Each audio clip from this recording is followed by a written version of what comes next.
Welcome to my channel. If you haven't subscribed yet, do not forget to press the subscribe button and the bell icon. And I assure you, you will not be disappointed. A beauty queen requires a lot of grace, a lot of poise, dignity, how you carry yourself. It's because when you are entering a beauty contest or even when you become a winner, you are an influencer. You are a role model for so many people. People will be looking up to you. And who's an influencer? An influencer is somebody who influences somebody on a particular point, or maybe there is something which is in you which you are following or you're doing, and everybody wants to do that.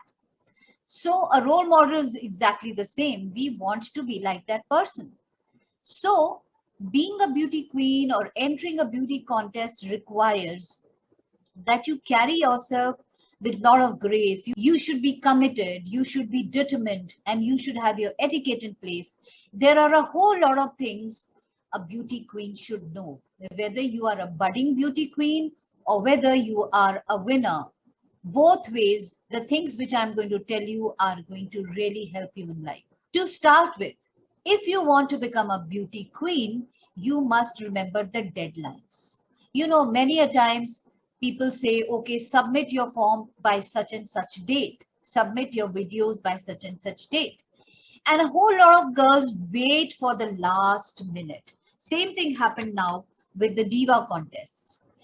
They have told you that the 20th of July was the last date, but people waited for the last minute to submit their stuff. By the 19th evening, whole lines were jammed. The Takatak thing was jammed. People were not able to upload their stuff. People were not able to upload their form because there was so much of traffic. Moreover, when we asked the girls why you have not submitted your forms on time, why you waited for the last minute, the answer was because everybody will copy what I say. So what does this prove? This proves you don't have confidence and faith in yourself. Remember, nobody can be you. There may be 100 people who will copy you, but they will maybe use your content, but they have their own style and you have your own unique style. So never be afraid. Never be afraid to be out there. In fact, when people copy you, it should be compliment to you that you are original.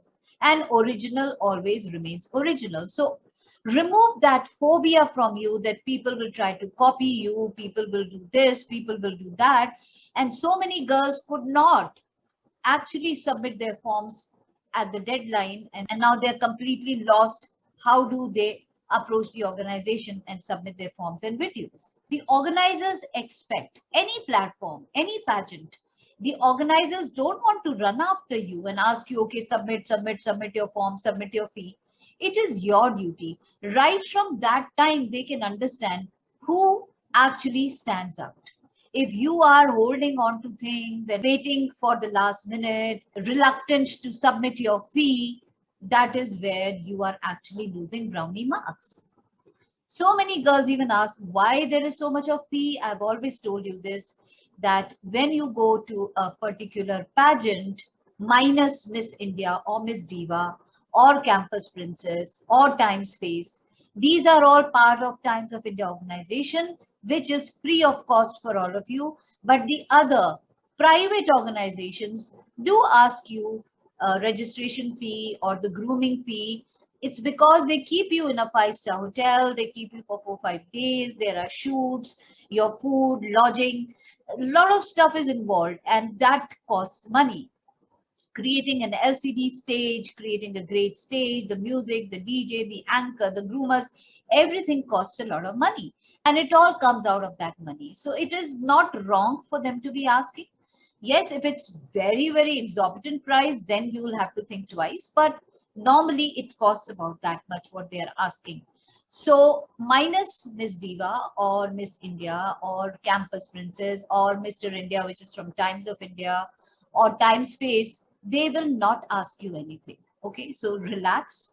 And the private organization will ask you only when you become a finalist. Yes, registration fee for the audition is there. But remember to stick to the deadlines. That is point number one. A lot of girls also ask that, is it okay if I connect with the other contestants? before the pageant.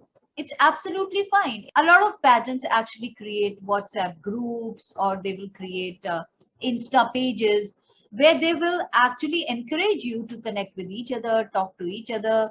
It's like a team building exercise. So it's perfectly all right if you want to connect with the other contestants. You learn from each other, and it's a good opportunity. The third thing is, in case you get selected and you are a finalist and you're called for grooming, please remember to be on time. Whether it is your classroom thing, whether it is your rehearsals, whether it is for your dinner, lunch, whatever it is, whatever time has been given to you, please be there on time. Do not come up with excuses, that you were getting dressed, you were in the loo, you're not feeling well. People can see through.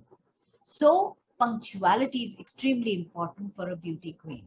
When you arrive for that particular classroom thing or for an event, be appropriately dressed. A lot of girls land up in the classroom wearing track pants and sports shoes.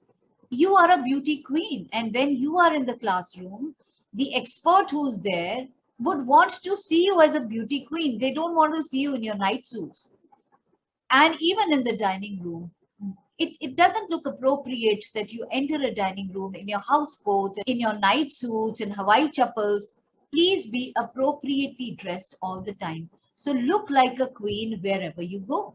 As a queen, it's important to work on your voice, because your voice is something which is the biggest tool for you to be recognized, the biggest tool for you to actually carry the cause forward for which you are there.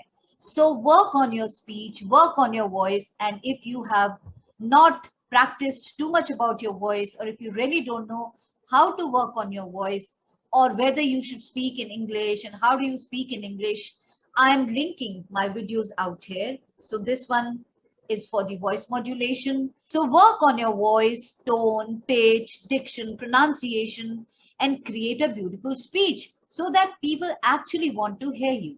If you whisper, if there is no strength, if there is no power, people, for them to actually get impacted, I don't think your speech will have any meaning. One big thing you must learn is that every time somebody asks you something, a question, you're answering a question, you keep saying, thank you, thank you, thank you.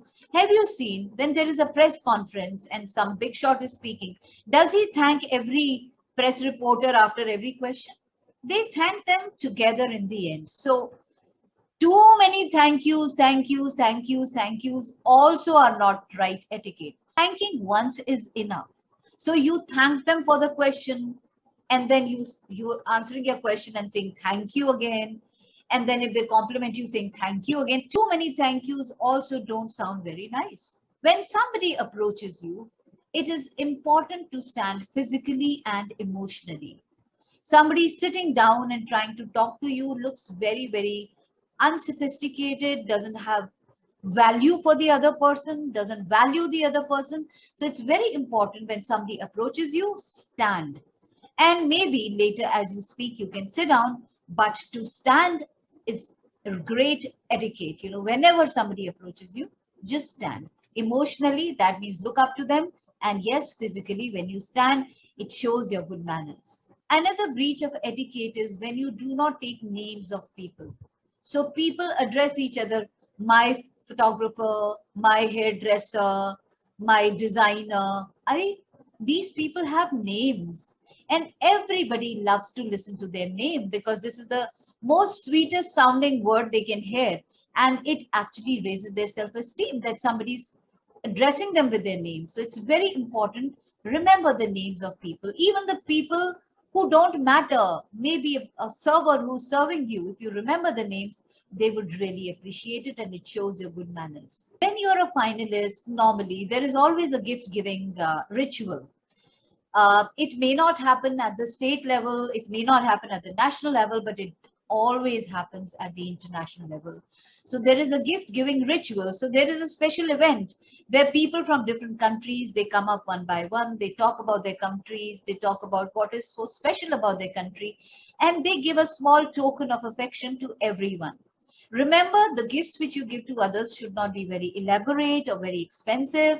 because you have to give it to everyone, be the contestants, be the director, the backstage helpers, any and everybody who's out there. So if you come up with very elaborate gifts and you're giving small gifts to the others, but giving very elaborate gifts to the directors, you never know, it might be taken as a bribe. The others will also have a bad taste in their mouth about this. And maybe the directors might not even take it from you because they themselves will feel embarrassed with such a lavish gift. But if it's a small gift, a small token of affection, maybe a keychain or maybe a silk scarf or something which is a specialized thing from your country and is not very expensive, I think people would love to receive that gift. And it happens to everyone. So you go with one gift and you come back with plenty because every country girl will give you a small gift. Accept compliments graciously. It's extremely important when somebody compliments you, be very nice and say, thank you, you made my day, or say, thank you, I really appreciate that. Rather than saying, somebody says, oh, this dress is very nice on you. Really? Oh, I got this. It's only $10. It's only 100 rupees. You don't have to tell them the price or where did you get it from. Simply say thank you and appreciate it. And sometimes a compliment can be returned. If not this time, maybe at another time, at another occasion, you try to give back the compliment to that person. Wow, you look great today. Wow, you look very chirpy today. Oh, you look wow today. Say something. So if it takes a lot of courage to compliment someone. So somebody stepped forward and complimented you, just accept it graciously and find a way where you can return the compliment some other day or now in some other way. It's not like this that if somebody says, oh, you look nice, you say, yes, you also look nice. No, no, that's not a compliment. Also, there will be a lot of criticism. People might talk negative about you because you are a threat, you are a competition. People may talk bad about you behind your back, but that's okay. It's a part of a competition. It happens everywhere. When somebody feels that you are a threat to them, they try to bring you down. It's a psychological thing. A lot of people do. I'm sure you also must have done it. So accept it with a pinch of salt. It's a part of a competition that people will talk bad about you. And yes, if somebody is talking negative about you, do ponder over it. Is it true? If is it true? Or if it's kind of a feedback to you, take charge of yourself that maybe I need to work upon that. But if there is something which you feel is not right, it's not what you are, then just learn to ignore it. Many times people will try to overload you with their own stuff. So learn to say no graciously. You might have to say yes also sometimes, but how to say no and how to say yes also matters. You need to prioritize whether you want to say no or you want to say yes. And if you want to say no, just say no very graciously, saying that I'm extremely sorry, I'll have to pass it this time. I'm a little tied up. Maybe next time I'll think about it.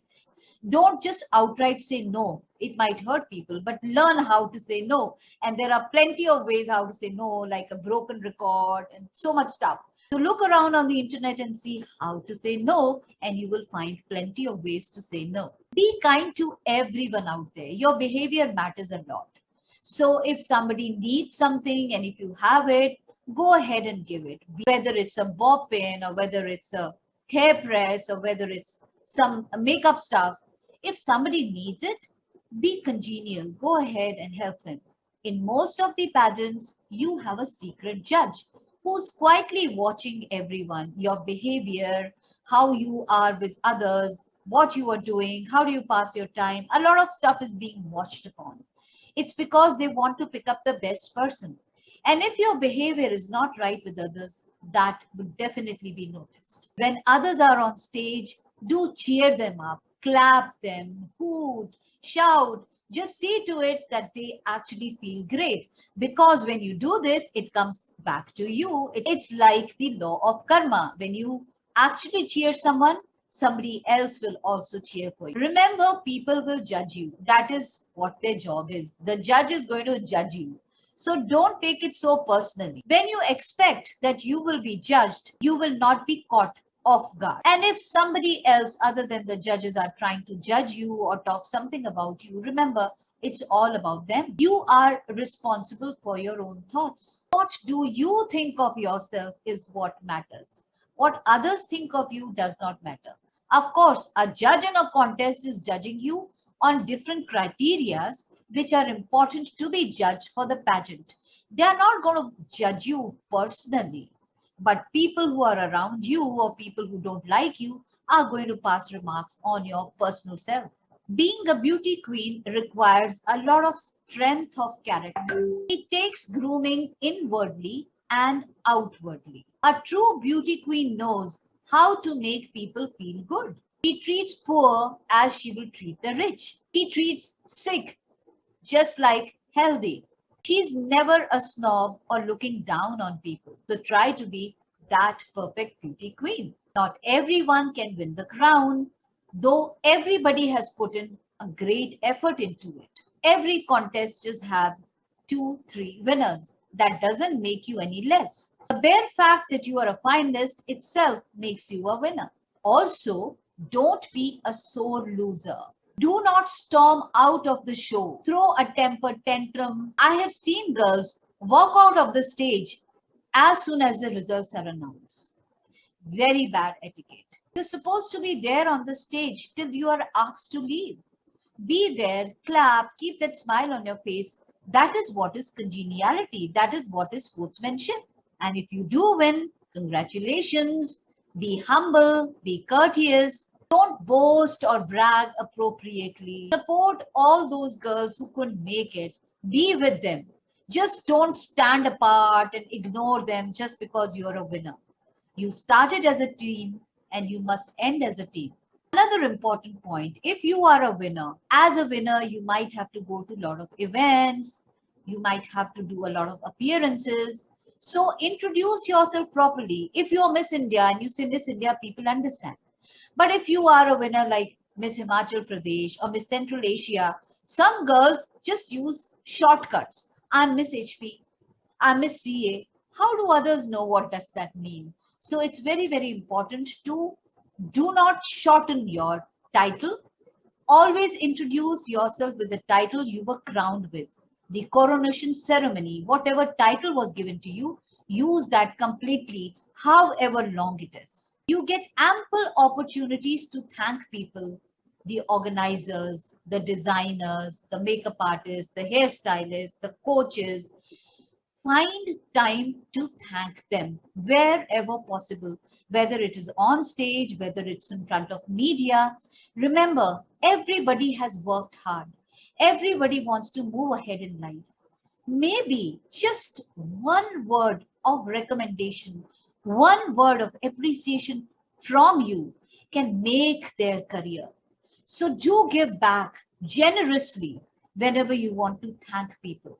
Remember, once your year is over, you need to retire your sash and your crown. When you continue to wear your crown and your sash post your reign, it is actually stealing the limelight of the current queen. And that is why a lot of pageant directors always mention the year on the sash so that even if you insist to wear, people will look at your sash and they would know that you are a retiring queen. There are a lot of events you might have to go, maybe a funeral, maybe a religious ceremony.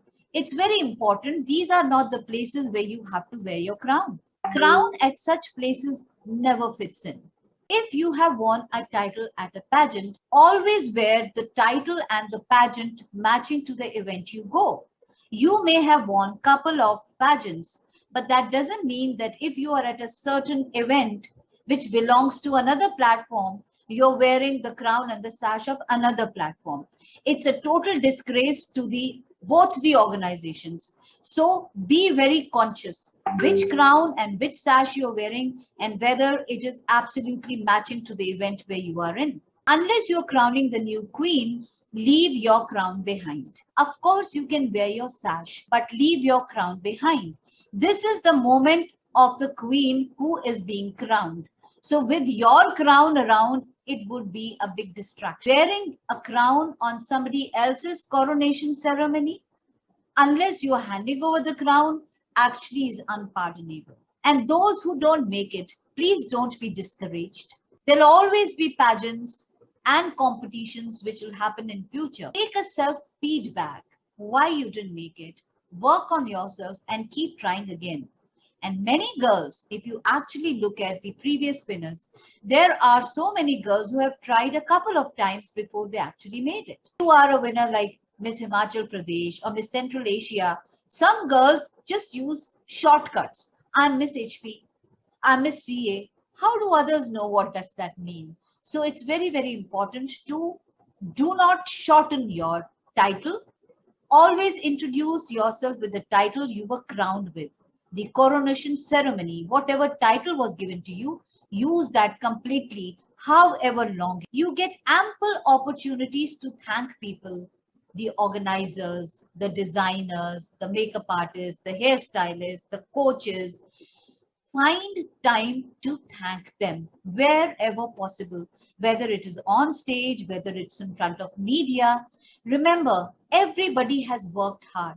Everybody wants to move ahead in life. Maybe just one word of recommendation, one word of appreciation from you can make their career. So do give back generously whenever you want to thank people. Remember, once your year is over, you need to retire your sash and your crown. When you continue to wear your crown and your sash post your reign, it is actually stealing the limelight of the current queen. And that is why a lot of pageant directors always mention the year on the sash so that even if you insist to wear, people will look at your sash and they would know that you are a retiring queen. There are a lot of events you might have to go, maybe a funeral, maybe a religious ceremony. It's very important. These are not the places where you have to wear your crown. Crown at such places never fits in. If you have won a title at a pageant, always wear the title and the pageant matching to the event you go. You may have won couple of pageants, but that doesn't mean that if you are at a certain event which belongs to another platform, you're wearing the crown and the sash of another platform. It's a total disgrace to the both the organizations. So be very conscious which crown and which sash you're wearing and whether it is absolutely matching to the event where you are in. Unless you're crowning the new queen, leave your crown behind. Of course, you can wear your sash, but leave your crown behind. This is the moment of the queen who is being crowned. So with your crown around, it would be a big distraction. Wearing a crown on somebody else's coronation ceremony, unless you're handing over the crown, actually is unpardonable. So just stick to the sash and not the crown. And those who don't make it, please don't be discouraged. There'll always be pageants and competitions which will happen in future. Take a self-feedback why you didn't make it, work on yourself and keep trying again. And many girls, if you actually look at the previous winners, there are so many girls who have tried a couple of times before they actually made it. Pageants can bring out the good and the worst in people. Pressure and stress can do a lot to people, even to those who seem to be put together. Being kind, being humble, being polite, being dignified and poised will make you stand out. And that is what a queen is. If you look at the royal family queens, you will see that they are actually carrying themselves with a lot of dignity. There are certain rules they follow. You are a queen too. So have your manners in place when you are a budding queen or a reigning queen. And also remember, as a reigning queen, you have a lot of responsibilities. Do them sincerely, humbly, and make a difference. So, till I see you again, stay safe, stay happy, and if you have still not subscribed to the channel, do subscribe to the channel, and I assure you, you will not be disappointed.